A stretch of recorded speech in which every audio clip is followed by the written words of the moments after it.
Коли я навчався в університеті, досліджував країни Чорноморського регіону. Таким чином, ще 10 років тому я познайомився з Кримом та його мовою. Тоді не було можливості вивчати кримськотатарську мову, не було ані словників, ані уроків. Півтора року вже вивчаю, але інтенсивно почав вивчати тільки півроку тому. Ще відвідав Крим, Судак, Бахчисарай і Сімферополь. І в Бахчисараю було дуже цікавий випадок, коли я їздив в автобусі, або коли я відразу сідав, то автобус чи маршрутка, не пам'ятаю, але водія звернувся до мене якоюсь мовою, якою я тоді не зрозумів. І якщо російською, то більш-менш зрозумів би, але тоді я нічого не зрозумів, і потім зрозумів, що це була кримсько-татарська мова. Нібито через зовнішність, він, напевне, уважно дивився на мене і почав говорити своєю мовою. Зацікавився, бо це означає, що я виглядаю якось трохи, як вони. І це перший досвід почути їхню мову у Криму. Коли я переїжджав до України, я нічого не розумів, тільки знав так і ні, дякую.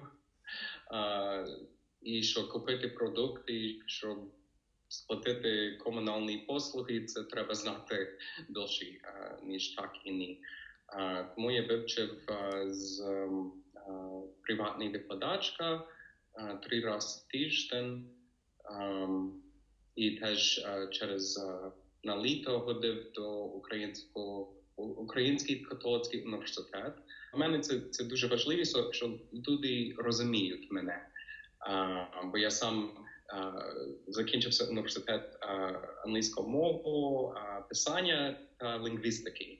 Тому для лінгвістики це дуже важливо, що розуміємо один одного. Для мене це було дуже важкий, дуже складний просто з алфавіт на спочатку. Їздив на поїзд, на інтерситі з Львова до Києва, і офіціант там спитав мене на російську мову, чи я готив кофі з слівками. Я чув не слівка, як вершки, а як сліва. І я думав, перший раз я ніколи не випив каву з слів. Я сказав, ні, але з вершками, будь ласка. Я відчуваю, що, звичайно, що англійська рідна мова, а українська, я б сказав, що на друге місце. 100%. Майже,